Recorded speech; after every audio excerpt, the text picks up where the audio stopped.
What's up, guys? We're back for another MLB picks and predictions video. It is currently 4:35 a.m. and we still do not have some confirmed pitchers, but we are still going to try to do our best and go over the games.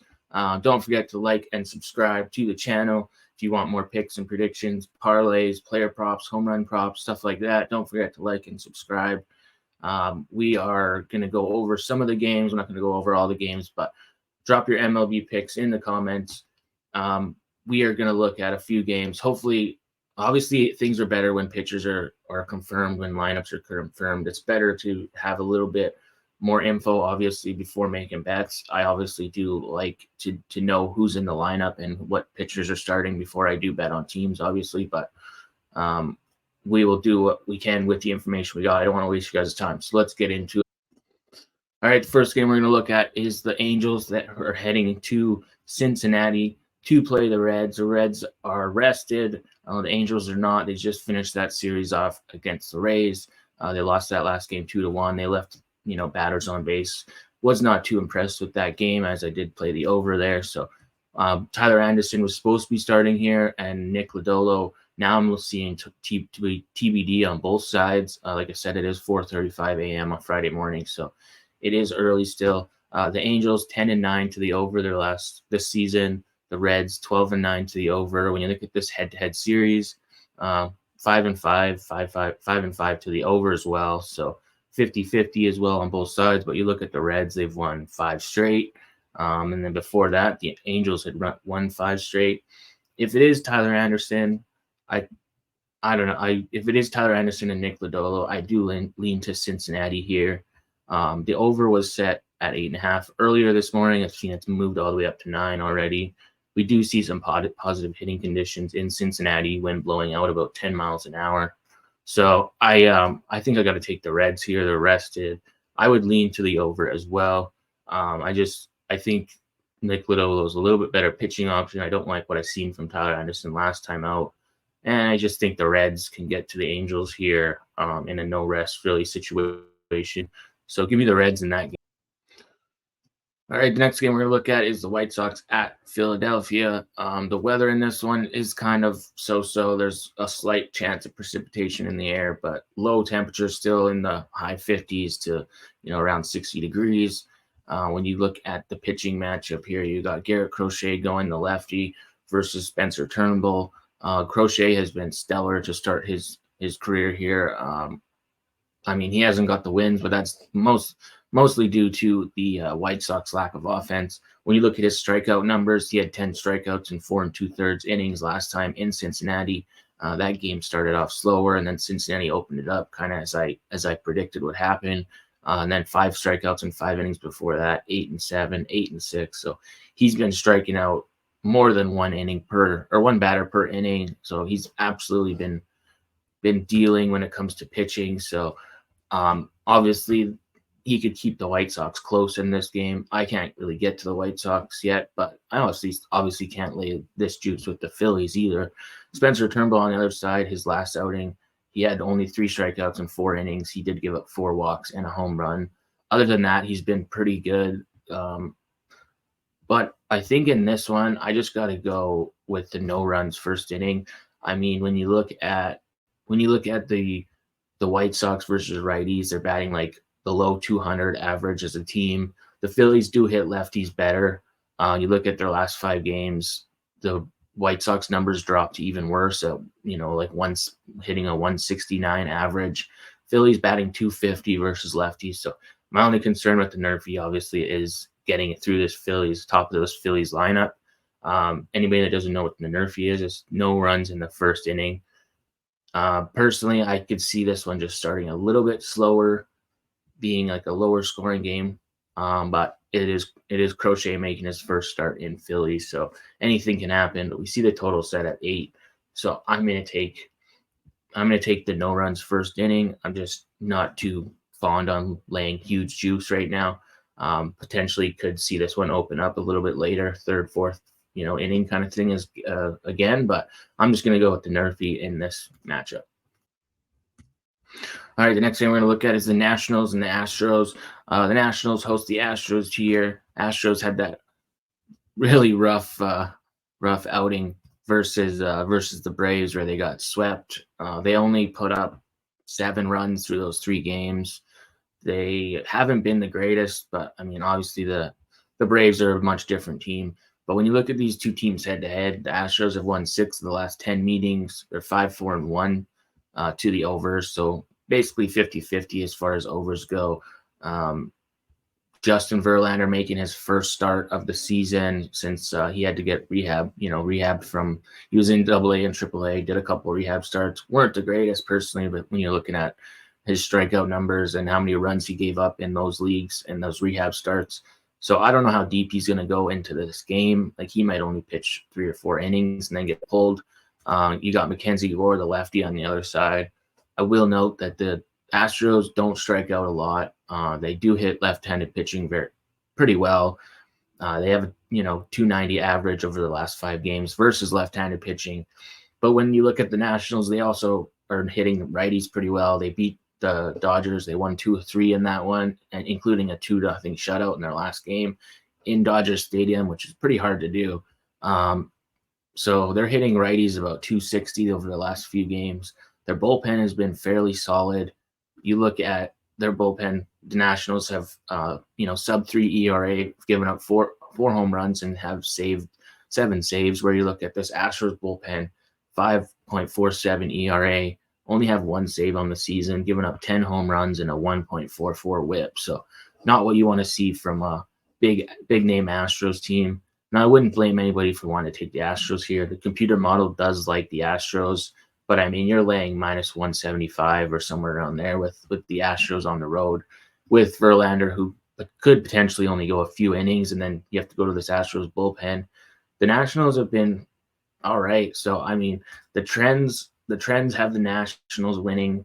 I mean, I could see this one potentially, the Nationals potentially taking it. I mean, it's not like a huge big play for me or nothing, but you look at the Astros, they started the season with only 6 wins in 20 games.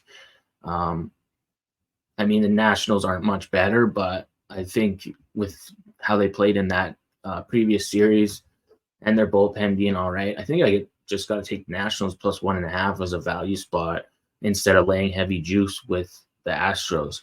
I mean, would I blame you if you want to take the Astros minus 1.5? No, I wouldn't, because you're guaranteed that 9 at bat. But I just think the Nationals plus 1.5 is just the way to go in this one until we see the Astros start to do what they're known to do. So until the Astros show me otherwise, I just can't get behind them. That's just my opinion. But I don't blame you guys if you want to fade this pick, honestly. All right, next we're going to Yankee Stadium, where the Yankees host the Rays in an interleague match, or in American League matchup here. As far as the weather goes, we're seeing like 9 to 12 mile an hour winds blowing in, 20 to 30% chance of precipitation as the night goes on, low temperatures. So it's not looking the greatest as far as weather at Yankee Stadium.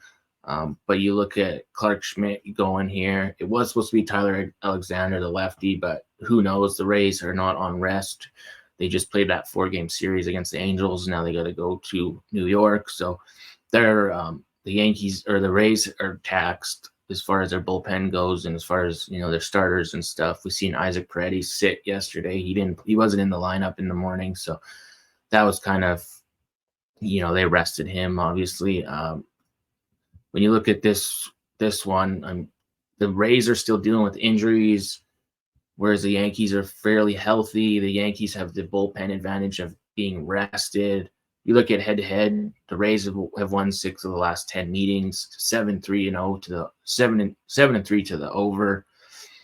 So I could see this one potentially getting some runs going. I don't love how the Rays don't have a rested bullpen. The Rays just aren't rested in general, where the Yankees have the rest advantage being at home. I think Clark Schmidt is the better pitching option. His last outing, 7 strikeouts to a Guardians team that does not strike out a lot in 5 innings. My only concern is Clark Schmidt can give up walks, but other than that, I think Clark Schmidt is a pretty solid pitching option. If Tyler Alexander goes on the other side, I mean, how deep is he going to go? Then you got to get into this tax bullpen. The Rays bullpen still has the 6 ERA. They brought it down after that 2-1 win against the Angels. But I think I just got to go with the Yankees here on the money line in this one. All right, next we go to Cleveland, where the Oakland Athletics take on the Cleveland Guardians. The Guardians just came off that set to the Red Sox. They won 3 or 4 games there. They won that last game 5-4. One of the games ended up getting shut out. The Oakland A's won in that series versus the Cardinals with Paul Blackburn. Not surprising. Blackburn is in my opinion the better pitcher. But anyway, so we'll look at. You got the Guardians in this one. They've won 8 of the last 10 meetings, 6-3-1 to the over, so slightly going over. Tristan McKenzie not in the greatest form. His last start, he only had 1 strikeout in 4 innings, gave up 5 earned runs. That was to this pretty stacked Yankees team. Then the start before that, he only had 2 strikeouts. So that is a little concerning, as his strikeout numbers are very low. He's kind of relying on ground balls and fly ball outs more than anything. He's given up home runs in 2 of his last 3 starts. So I honestly don't love this pitching matchup. You got Joe Boyle on the other side. He had 5 strikeouts in 5 innings, 6 strikeouts in 5 innings before that, 4 strikeouts in 2 2/3 innings. So he relies on strikeouts. The only thing here is the Guardians don't strike out a ton. But when you look at the A's versus right-handed pitching, they're hitting like 200 as a team versus righties. The Guardians hitting 235. Over the last 5 games, the Guardians' numbers actually dropped down to like 217. The A's go up a little bit, but I think this game starts off a little bit slower. I like the no runs first inning. Both these teams have struggled in the first inning. Their last 3 games, they each of them have not scored in their last 3 games. As far as like as a team, the Guardians are 11-8 to the no run first inning this season. The A's are 10-9. So I think this one we see a slow start. And Guardians, the wind is blowing crossways. It is pretty cool, and we're seeing a total set at 8. So I could see this one just starting slow. So I'm just going to take the no run first inning in this one and hope for nothing. Hopefully a sluggish start from the Guardians team, who just played a tough series against the Red Sox, and hope for the Oakland A's to continue their slow starts to games as well. So give me the no run first inning in the A's Guardians. All right, next we go to Truist Park, where the Braves host the Rangers. Rangers did just play that series versus the Tigers. That was kind of a weird one. We've seen them play a 4-game set. They did win 3 of those 4 games. The last game was just kind of weird. It was kind of all over the place. They ended up putting up 16 runs as a team, or as a collective between the 2 teams. Jack Leiter made his major league debut. He got his first strikeout, and then it kind of just went downhill from there. Both pitchers on both sides weren't the greatest. We've seen a leadoff or a first inning home run from Marcus Semien. So I don't know. The Texas Rangers used their bullpen. They used quite a bit there. When you look at these teams head to head, Rangers have won 6 of the last 10 meetings. We've seen pretty high scoring games, 8-1-1 to the over. More or less, a lot of these games are going to the over. Now it is supposed to be Andrew Heaney going the lefty versus Chris Sale the lefty. But now I'm seeing on ESPN that it's TBD. So maybe the Rangers are switching it up. Maybe there's an issue. I don't really know. Like I said, it's like 4:30 in the morning here when I'm recording this. So I don't have all the information, which is why I like to wait later in the day to make plays officially. I like to see lineups and pitchers, like I mentioned, but I'm just trying to give you guys information here. And give you time to, make your own decisions. Heaney, his last outing, had 4 walks. Only 1 strikeout in 3 2/3 innings versus the Astros, so it wasn't a good outing for him. Chris Sale, his last one, he took the loss. He did have 7 strikeouts in 7 innings, giving up a home run there. Honestly, this one it's kind of tough for me because you look at the Rangers versus lefties over the last few games. They're only hitting like 210 versus lefties, whereas the Braves are mashing lefties, hitting 320 versus left-handed pitching. Overall this season, the Braves are 271 overall, but as in their last few games, that goes up to 320. So I think the Braves can get some runs here, being a rested team. I think you could see the Braves score 6 runs in this game, honestly. If the Rangers end up going with a bullpen game for some reason, they do still have a pretty bad bullpen. Not the greatest, in my opinion, but they're just struggling a little bit. They still have an ERA up over 4.56 ERA, 8 home runs given up, 1.37 WHIP. The Braves 3.69 ERA, 9 home runs, 1.22 WHIP. So both I think the Braves have the bullpen advantage. They have the rest advantage. They have a super stacked lineup. So the Braves team total, the Braves money line will probably be like a parlay piece for me, but it's minus 200. So I don't really want to give you guys a minus 200 play. This one is like minus 110 at Braves team total to score 6 runs. You could also take Ronald Acuna Jr. to record a hit, and the Braves team total over 4.5 should be about minus 120 or minus 130 maybe. So that one would be pretty solid. Acuna you can usually count on for a hit. Pretty much almost every game, really. He's pretty solid. And the Braves, I could see them scoring 5 or 6 runs in this game pretty comfortably. So that's what I'm going to look at. I just can't get to the Rangers on this one with not having a ton of information as far as who's going, who's starting, whether they're sitting guys in the lineup or not. So I'm just going to look at the Braves side. Hopefully they score some runs. All right, next game up is the Orioles at Royals here. Classic matchup. We got Dean Kramer going for Baltimore, and then Alec Marsh, my least favorite pitcher on this Kansas City team, or in their rotation. When you look at Baltimore, they just swept the Twins. They won each game by 2 runs or more. Kansas City won 2 of 3 versus the White Sox. Were relatively low-scoring games. Their offense just wasn't really doing a lot in those ones. When you look at head-to-head, the Orioles have won 8 of the last 10 meetings between these two teams. I think, you look at Kansas City last season, a little bit different form than they've started this season, obviously, but 5-4-1 to the over. Dean Kramer is not my favorite pitcher either for Baltimore. He gave up 6 earned runs in his last start to Milwaukee in 4 innings, 10 hits, 8 runs total, 6 of them earned, 2 home runs.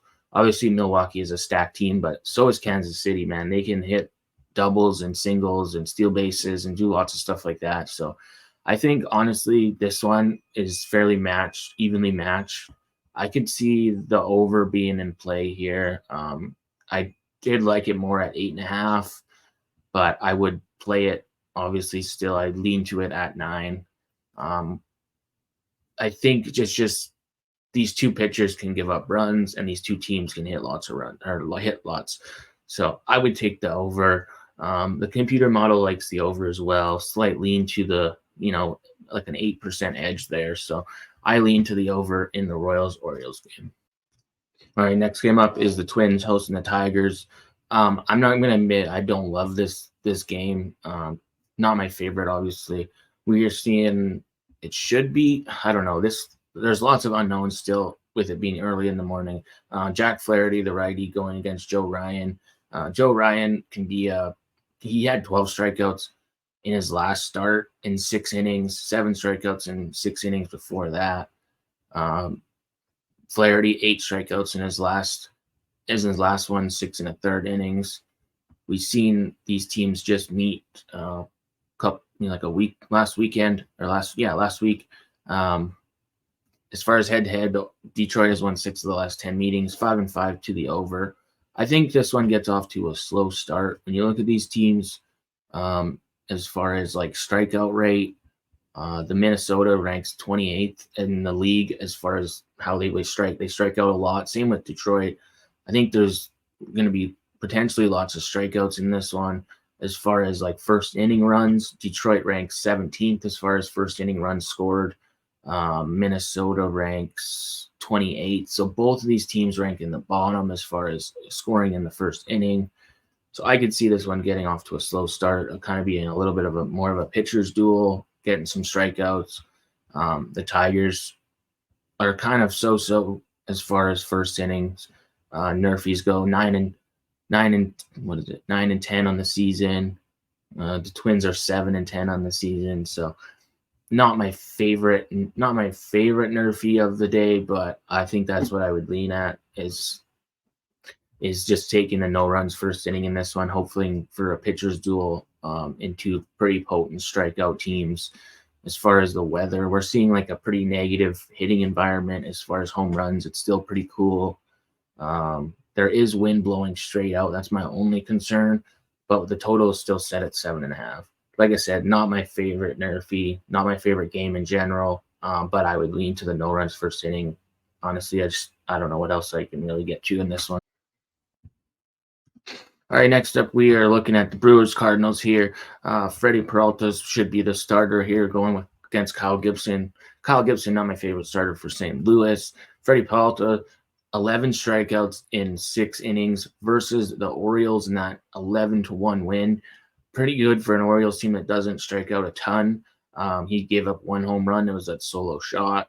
And 7 strikeouts in 5 2/3 innings before that, 8 strikeouts one before that. So he is dealing his strikeout stuff. Whereas Kyle Gibson, not my favorite pitcher. He doesn't have a heavy amount of strikeouts.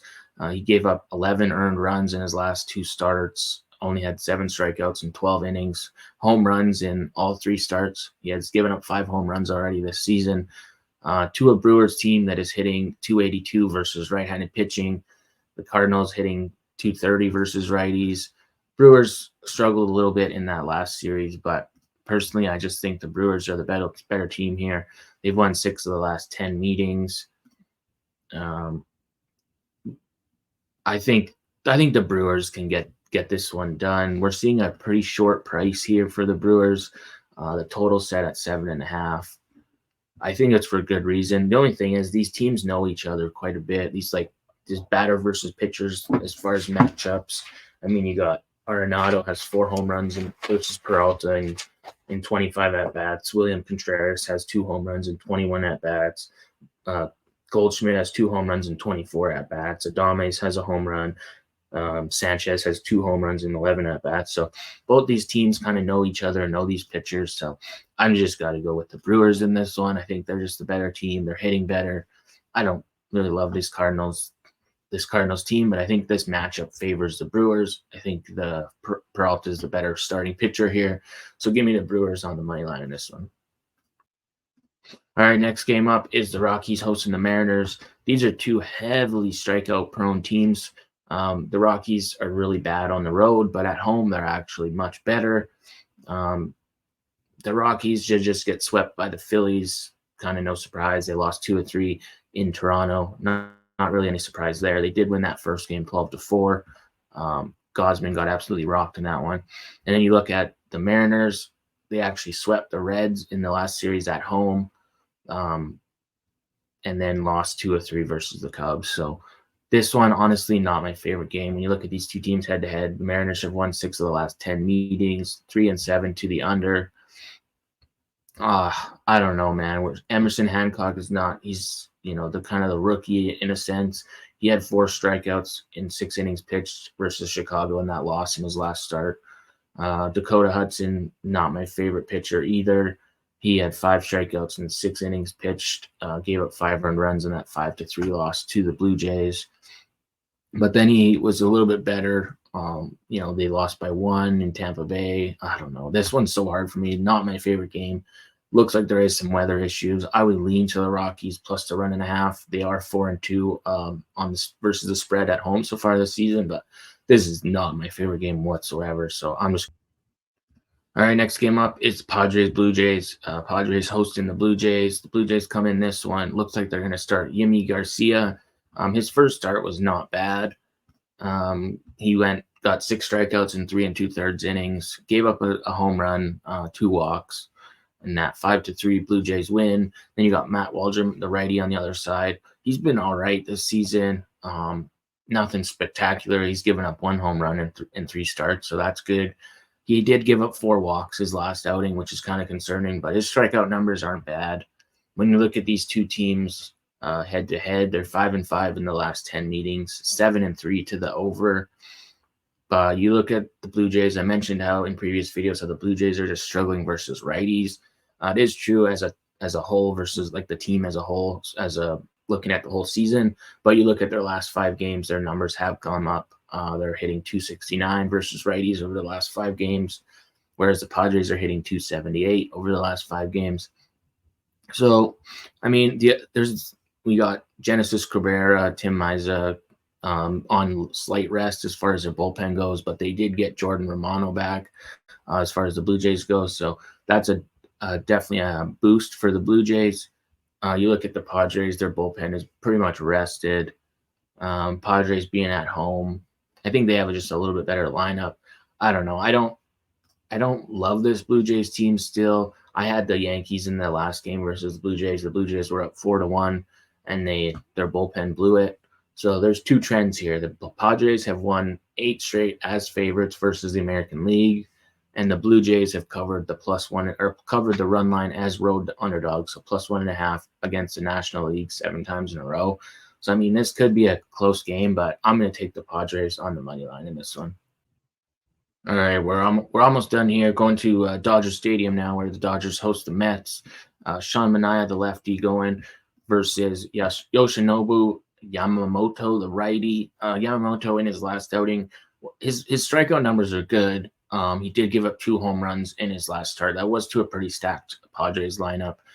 3 earned runs so far he's given up on the season as a whole. And now like I said, in his last game, Sean Manaea got rocked last outing in a sense. He gave up 8 runs total, 3 2/3 innings, only had 4 strikeouts, 3 walks. He had a home run given up. And then, the inning before that, or one before that, he had 6 strikeouts in 5 innings. His strikeout, he started the season off good. In his last outing, he got rocked. When you look at these teams head to head, the Mets have actually won 6 of the last 10 meetings. We've seen a lot of them going to the under, 2-7-1 to the under in the last 10. When you look at the Mets versus right-handed pitching, they're batting 225 overall this season. The Dodgers batting 268 versus lefties. When you look at the last 5 games, it goes up a little bit for the Dodgers. You go up to 277, 280 around there, whereas the Mets numbers stay the same. As far as rest, these teams are, on rest. The Dodgers have a 4.13 ERA, have given up 13 home runs as far as their bullpen goes. And the Mets are 2.97 ERA, have only given up 4 home runs. So their bullpen's actually been better. The computer model likes the Mets plus the run and a half. It's showing like a 9% edge plus the run and a half with the Mets. But I'm just going to go with the Mookie Betts to record a hit and the Dodgers to score 4 runs. That should be -110. Honestly, I don't know as far as a side, like maybe the Dodgers as a parlay piece with the Braves or something, but I'm as far as I don't know, the information that I have right now, I'm just going to take Mookie Betts to record a hit and the Dodgers to score 4 runs. I think the Dodgers get 4 runs on this Mets team. I don't know. The Dodgers kind of made me a little worried in that last series versus the Nationals. So I'm wondering if we see a bounce back here. Yamamoto could be solid and Manaea could get rocked for 4 runs in the first inning. So I'm just going to go with that. Not my favorite idea to lay heavy juice with the Dodgers right now. It's just a trap. You're going to lose money in the long run, right? So, but taking their team total and taking Mookie Betts to record a hit, don't mind it. As far as head to head, the Dodgers have seen Sean Manaea a lot. Mookie Betts has 3 home runs in his career on 29 at bats, batting .345 versus Manaea. Freddie Freeman, Teoscar Hernandez, Max Muncy, Chris Taylor all have home runs off of him. Multiple at bats, lots of at bats, good averages. Will Smith is batting .500. So this Dodgers team knows Sean Manaea well. They've hit him well in the past. So I think they can score a lot of runs in this game potentially. I don't see how they don't get this one. So give me that. Mookie Betts to record a hit and the Dodgers to score 4 runs. We're seeing good hitting conditions in Dodger Stadium, obviously. Wind slightly blowing out. So I don't mind this one. I could see a few home runs. I could see Mookie hitting a home run. Honestly, I could see a couple home runs being hit by the Dodgers for sure. So give me that one. All right, and the last game of the night is the D-backs and the Giants. We seen them play yesterday. We took the no runs first inning. I did take the D-backs +1.5.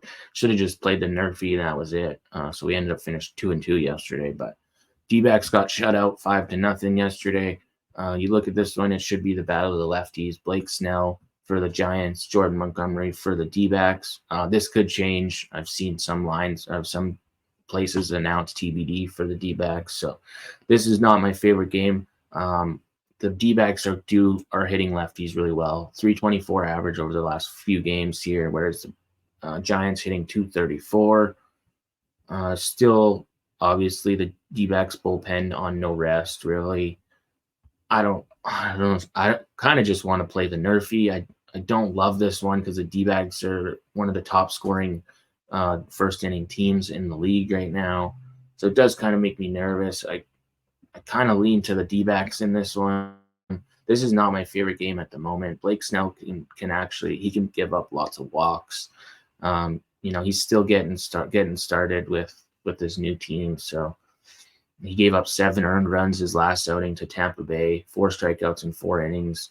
Did only have 2 walks, but he gave up 2 home runs.